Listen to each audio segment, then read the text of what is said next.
দর্শক, আমাদের এই মুহূর্তের অবস্থান ঢাকা মেডিকেলের ঠিক সামনে। আপনারা জানেন যে আজকে যে কোটা সংস্কারকারী আন্দোলনকারীরা আছে তারা এবং তাদের পাশে তাদের অভিভাবকরা এই ঢাকা মেডিকেলের সামনে অবস্থান নেওয়ার কথা ছিল, সেই অনুযায়ী কিন্তু তারা এখানে অবস্থান নিয়েছে। একটু যে আমরা দেখতে পাচ্ছি যে আপনাদেরকে একটু দেখাতে চাই যে এখানে আসলে পুলিশের সাথে এক প্রকার বাঘ বিতণ্ডা হচ্ছে। পুলিশ কিন্তু আসলে তাদেরকে এখানে অবস্থান নিতে দিচ্ছে না। আমরা যেটি দেখতে পাচ্ছি যে আসলে তারা এখানে যদি অবস্থান নেওয়ার কথা ছিল সেই সাপেক্ষে তারা যে এখানে অবস্থান নিয়েছে। এখন পুলিশি পক্ষ থেকে জানানো হচ্ছে যে আসলে তারা রাষ্ট্রপক্ষ থেকে অনুমতি সাপেক্ষে অবস্থান নিতে পারবে, অন্যথায় এখানে অবস্থান নেওয়ার মতো কোনো অপশন নেই। এটি আসলে পুলিশি বাধার ব্যারিকেডে কিন্তু আজকে অভিভাবক বৃন্দ এখানে অলরেডি তাদের সাথে বাঘ বিতণ্ডা হচ্ছে এক প্রকার। আমরা শুনবো তাদের সেই বাঘ বিতণ্ডা।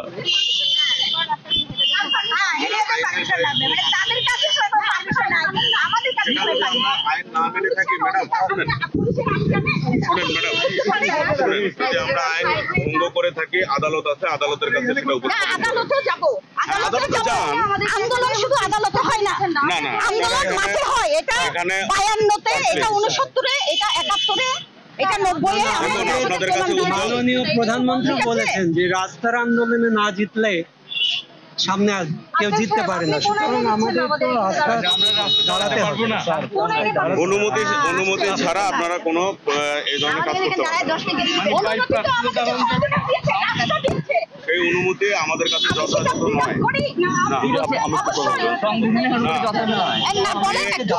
ডিএমপি অর্ডিন্যান্স দিয়ে আমি ডিএমপি অর্ডিন্যান্সের বাইরে চলবো না। সবার উপরে যে রাষ্ট্রের সংবিধান, এটা সংবিধানের আমাদেরকে এটা অধিকার দেওয়া হয়েছে।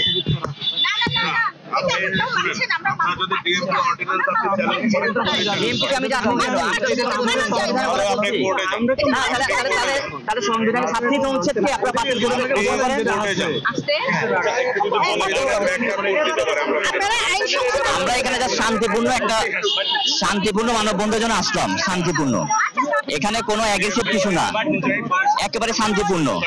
আমরা বলছি যে আমাদের সাংবিধানিক অধিকার, কিন্তু ওনারা কেন বাধা দিচ্ছে আমরা বুঝতেছি না। এখানে কোনো সাংঘর্ষিক কোনো বিষয় না, এটা আমরা অভিভাবক হিসাবে আমরা এখানে আসছি। ওনাদের বক্তব্য কি?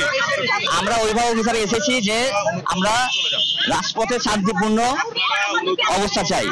এই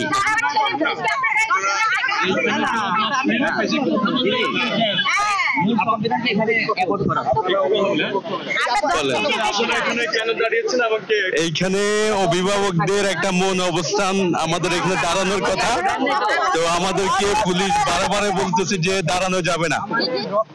তো আমরা তারপরেও তাদের সঙ্গে কথা বলতেছি, ওনারা বলতেছেন ওনাদের আইনে এটা পারমিট করে না, সেই কারণে দাঁড়ানো যাবে না। সেই অধিকার ওনারা আমাদেরকে পালন করতে দিচ্ছেন না, ঠিক আছে? সেই অধিকার আমার সন্তান মারা গেছে, আমি বলতে পারবো না তার জন্য যে আমি শোক করছি। ওনারা বলছেন আমাদেরকে কোর্টে যেতে, ঠিক আছে? মানে রাস্তার আন্দোলন ছাড়া বাংলাদেশে, শুধু বাংলাদেশ না সারা বিশ্বে কোন আন্দোলনটা সফল হয়েছে? আজকে আমরা স্বাধীন দেশ বলছি, সেটা কি রাস্তার আন্দোলন ছাড়া? আজকে আমরা ঢাকা মেডিকেলের ইমার্জেন্সির সামনে দাঁড়াতে চেয়েছি। অভিভাবকরা সন্তানদের পাশে, আমাদের যে সন্তানরা আহত হয়েছে, মারা গেছে, তাদের প্রতি শোক জানিয়ে আমাদের মৌন অবস্থান ছিল, কিন্তু আমাদের কোনো সভা সমাবেশ এরকম না। এবং আমরা বলেছি আমরা 10 মিনিট চাই, ওনারা সেই 10 মিনিটটাও আমাদেরকে দিতে চাচ্ছেন না। মানে এই 10 মিনিট সময়টা ওনারা আমাদেরকে দিতে পারছেন না, অথচ সেই 15 তারিখ থেকে ঢাকা মেডিকেলে বারবার যে ছাত্রলীগ ওখানে হামলা করেছে, তখন কিন্তু আমরা এত পুলিশ এখানে দেখিনি, ঠিক আছে? আপনারা দেখতে পাচ্ছেন।